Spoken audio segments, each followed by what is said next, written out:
Good morning. This is Grassroots Rising, and I'm Jimmy Skogard. Today I want to talk about infrastructure defense. A few weeks ago, I pictured something simple. A regular morning in Wyoming. Mother walks into a clinic with a sick child. A school secretary checks attendance. A county employee opens the office for the day. A lineman watches the power grid from a control room. A small town clerk pulls up a record for a neighbor standing at the counter. And then the screen freezes. The phone lines slow and stop. The printer sputters and dies. The password fails. The record system locks. The appointment list disappears.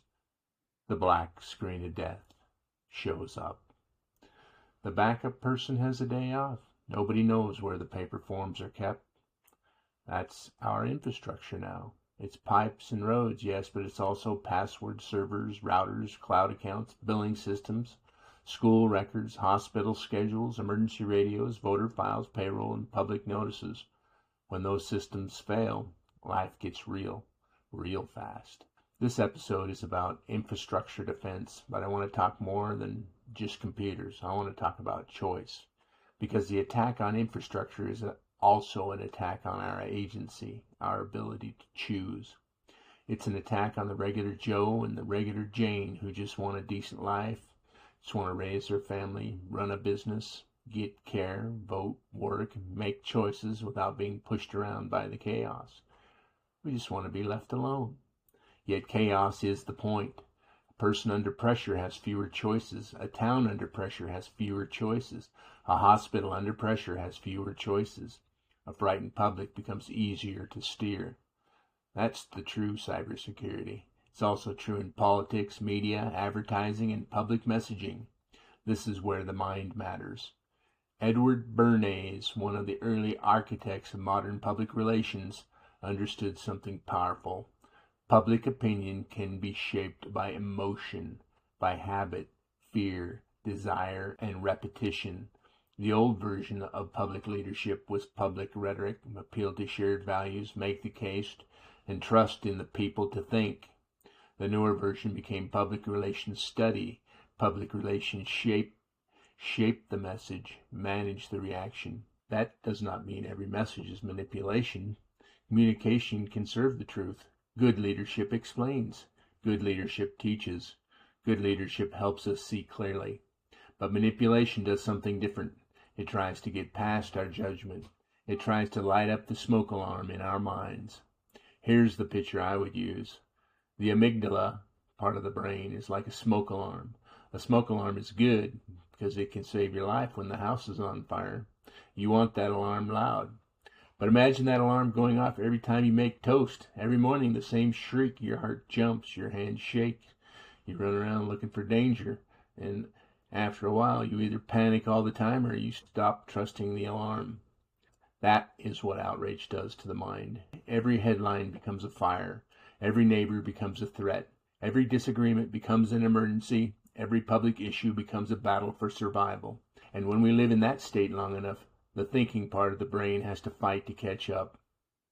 This is what we might call the amygdala hijack. That doesn't mean that we're foolish. It means we're human. Our bodies were built to react quickly to danger. That helped our ancestors survive.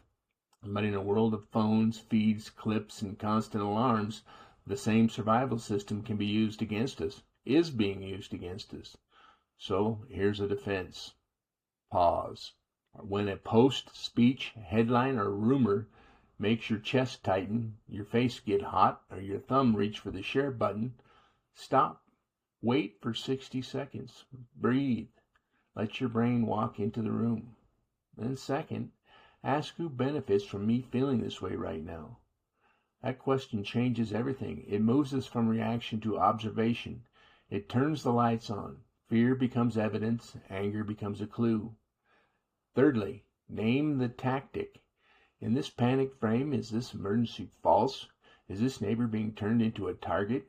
Is this story built to make me feel powerful by making someone else seem small? Once we name the tactic, it loses some power. Build backup system. This applies to our minds and to our towns. Every hospital needs a plan for working when the computers go down. Every school needs a plan for student records and parent communication. Every local office needs online copies, trained staff, password discipline, and paper procedures. Every utility needs drills. Every public agency needs a way to speak clearly when systems fail.